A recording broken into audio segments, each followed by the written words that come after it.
وَجَعَلَنِي مُبَارَكًا أَيْنَمَا كُنْتُ، اور اس نے مجھے مبارک کیا ہے میں کہیں بھی ہوں۔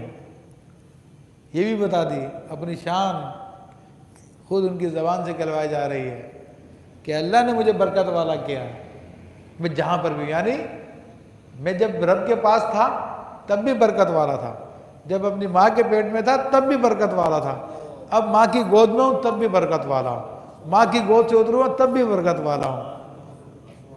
یہ آپ نے بتا دی اپنی شان، جہاں پر بھی میں رہوں۔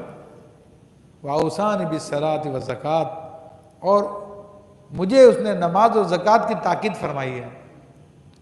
اب یہ اللہ کے نبی ہیں جن کا مقام و مرتبہ کیا ہے کہ وہ خود کہہ رہے ہیں کہ میں برکت والا ہوں، رب ان کی گواہیاں دے رہا ہے، بچپن میں کلام کر رہے ہیں، اور ابھی آ رہا آگے کہہ رہے ہیں کہ مجھ پہ سلامتی جس دن میں پیدا ہوا، جس دن میں انتقال کروں اور جس دن میں اٹھایا جاؤں، کہا سلامتی مجھ پہ۔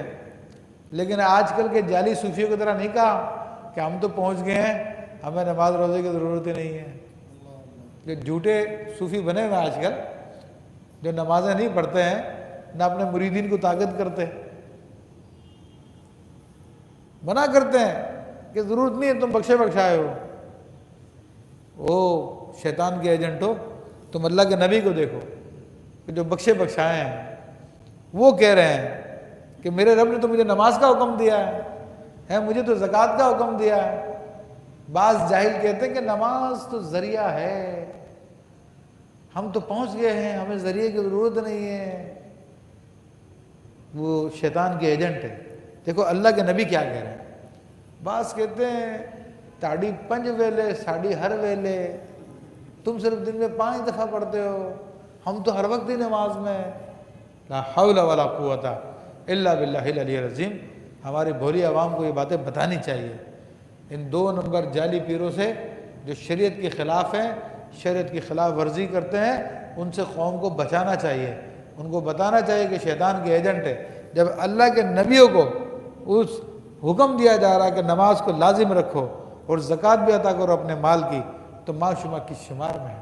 کہا ما دمت حیا، جب تک میں زندہ ہوں مجھ کو حکم دیا گیا کہ نماز بھی پڑھوں زکوٰۃ بھی دوں، وبرا بوالدتی، اور اپنی ماں کے ساتھ اچھا سلوک کرنے والا، بتا دیا کہ میری کیا خوبی ہے۔ اور یہ بھی انسانی خوبیوں میں سے ایک عظیم خوبی ہے کہ وہ اپنے ماں باپ کے ساتھ کوئی حسن سلوک کرنے والا ہو تو وہ نیک انسان ہے اللہ کی نظر میں، اور جو نہیں کرتا وہ بدکار ہے، وہ گناہگار ہے۔ بلکہ ایسی آیت سے ثابت ہے کہ وہ متکبر ہے، جہنم کا ایندھن بننے والا ہے۔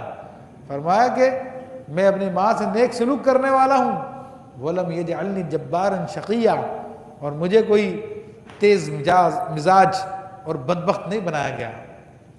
اب اس کا مفہوم مخالف علماء نے بیان کیا کہ جو شخص اپنی ماں یا باپ کا گستاخ ہے، ان کی عزت نہیں کرتا، تو سمجھ لیجئے کہ وہ بدبخت بھی ہے اور بد مزاج بھی ہے، وہ متکبر بھی ہے۔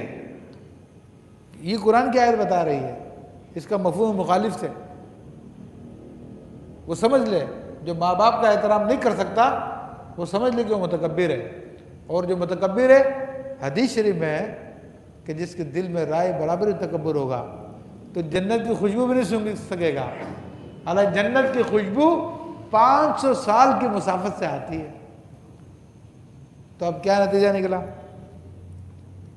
کس طرح سے ذرا میں سمجھانے کے لیے، عقل کے قریب کرنے کے لیے نوجوانوں کو سمجھاؤں، میں بتاؤں، کیونکہ بزرگوں نے تو کافی پہلے ہی فرما دیا تھا، اور آج کل جو ہمارا تعلیمی نظام ہے اس تعلیمی نظام کے اندر بچے پڑھ لکھ کر ماں باپ کو بدھو سمجھتے ہیں، بیوقوف سمجھتے ہیں۔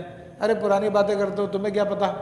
مجھے پتہ، میں تو سوشل میڈیا پہ، یوٹیوب پہ، میں نے فیس بک پہ پتہ نہیں کیا کیا چیزیں دیکھ لی، تمہیں کیا پتہ؟ میں تو جاتا ہوں، مجھے تو پتہ نہیں، ہم ماڈرن نسل ہیں، ہم بہت آگے کے ہیں۔ تو اکبر الہ آبادی نے کہا تھا ہم ایسی کل کتابیں قابل ضبطی سمجھتے ہیں، ہم ایسی کل کتابیں قابل ضبطی سمجھتے ہیں کہ جن کو پڑھ کے بیٹے باپ کو خبطی سمجھتے ہیں۔ تو یہ وہ بات ہے۔ تو اب میں ترتیب بتا رہا ہوں کہ جنت سے محروم رہے گا وہ شخص جو متکبر ہے۔ اور متکبر کون ہوتا ہے؟ وہ ہوتا ہے کہ جو بد مزاج ہوتا ہے اور بدبخت ہوتا ہے، اور بدبخت کون ہوتا ہے؟ جو ماں باپ کا نافرمان ہوتا ہے۔ یہ ترتیب قرآن کی آیت طیبہ بتا رہی ہے۔ تو نوجوانوں کو اس سے سبق لینا چاہیے، فرما برداری کرنی چاہیے۔